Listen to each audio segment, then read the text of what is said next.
क्या आप जानते हैं कि हमारे पाकिस्तानी शोबिज़ में एक ऐसा शख्स मौजूद था जो कि अमिताभ बच्चन से मशाबत रखता था और अपनी इसी मशाबत को इसने इंजीनियरिंग के ऊपर एक्टिंग को तरजीह दी। किसी को क्या पता था कि यही मशाबत इसकी शोहरत का बाइस बनेगी। और एक वक्त तो ऐसा भी आया कि उन्होंने जावेद शेख और गुलाम मोहिउद्दीन जैसे अदाकारों की भी छुट्टी करा दी। यानी इजहार काजी साहब अपनी एक्टिंग से उन्होंने दुनिया भर में लोगों को अपना गर्विदा बना लिया। आज की वीडियो में हम ये सब डिस्कस करेंगे कि उन्होंने किस तरह से इंडस्ट्री में कदम रखा और फातिमा सुरैया बज्जिया ने इनको किस तरह हमायत की, इनको कैसे रोल देकर आजमाया गया।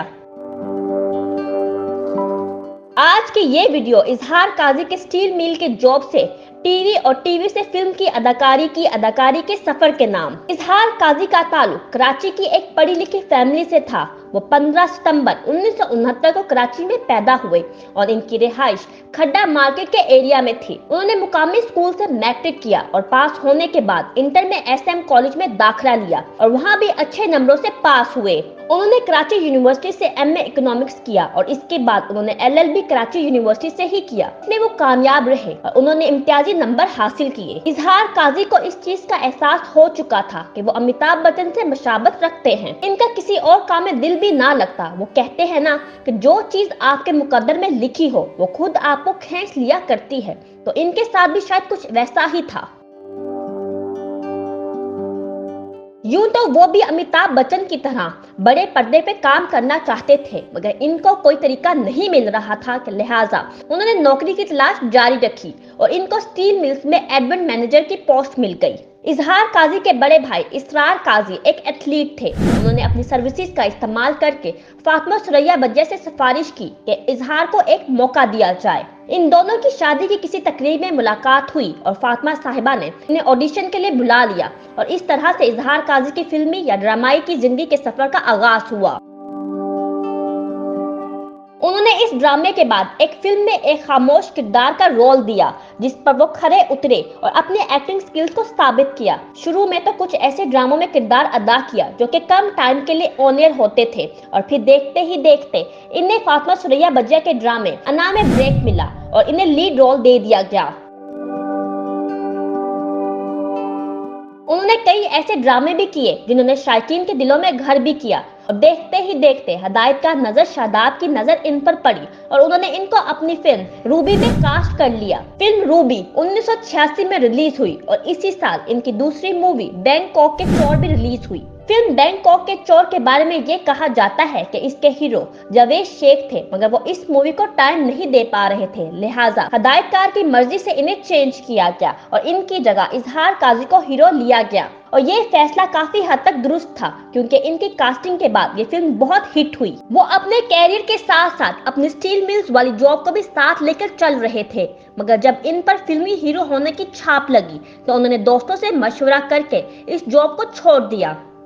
इनकी कामयाब फिल्मों की तो एक लंबे फहरिस्त बन गई थी। 1988 में इनकी चोरों का बादशाह और बर्दाश्त जैसी फिल्में रिलीज हुई जिनको शायकीन ने काफी पसंद किया। उन्होंने 5 साल में इतनी फिल्में कर डाली कि शायद ही कोई फनकार अपने 10 या 15 साल के कैरियर में कर पाता।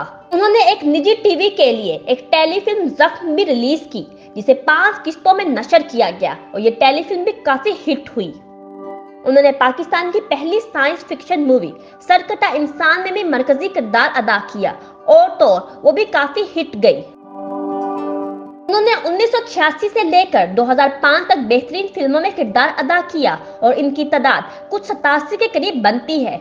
इस टाइम पीरियड के बाद पाकिस्तान फिल्म इंडस्ट्री का जवाल शुरू हो गया और अच्छी फिल्में बनना कम हो गई, जिसके बाद मायूसी की वजह से उन्होंने फिल्म इंडस्ट्री से कता ताल्लुक ही कर लिया और दूरी इख्तियार कर ली। इजहार काजी ने रियल एस्टेट के बिजनेस को ज्वाइन कर लिया और उन्होंने इसी को आगे बड़े पैमाने पर करना शुरू किया। वाजिया रहे कि यह बिजनेस वो तब से कर रहे थे जब उन्होंने फिल्मी दुनिया में अपना नाम बना रहे थे। अच्छे अदाकार तो थे ही, मगर इनमें अच्छी गुलकारी का हुनर भी मौजूद था, लिहाजा उन्होंने अपने 2 ऑडियो कैसेट भी रिलीज किए। उन्होंने रेडियो पर भी एक शो किया। रेडियो पाकिस्तान पर इनका शो सियालकोट की आवाज काफी मशहूर हुआ। उन्होंने मुख्तलिफ टीवी कमर्शियल भी किए और कुछ ड्रामों में भी किरदारों में नुमाया जान डाली। इजहार काजी ने अपने रियल एस्टेट बिजनेस में भी काफी कामयाबी हासिल की। ان کے بارے میں کہا جاتا تھا کہ اگر وہ ایک مٹی کو بھی ہاتھ لگاتے تو وہ بھی سونا بن کر سامنے آتی۔ انہوں نے 2 بار نگار ایوارڈ بھی حاصل کیے۔ 24 دسمبر 2008 کو وہ اپنی اہلیہ کے بھائی کی شادی میں گئے۔ وہاں ان کو ہارٹ اٹیک آیا اور ہسپتال پہنچنے کے بعد ڈاکٹرز نے کہا کہ وہ انتقال کر گئے ہیں۔ انہوں نے سوگواروں میں 4 بیٹیاں، 1 بیٹے اور 1 اہلیہ کو چھوڑا۔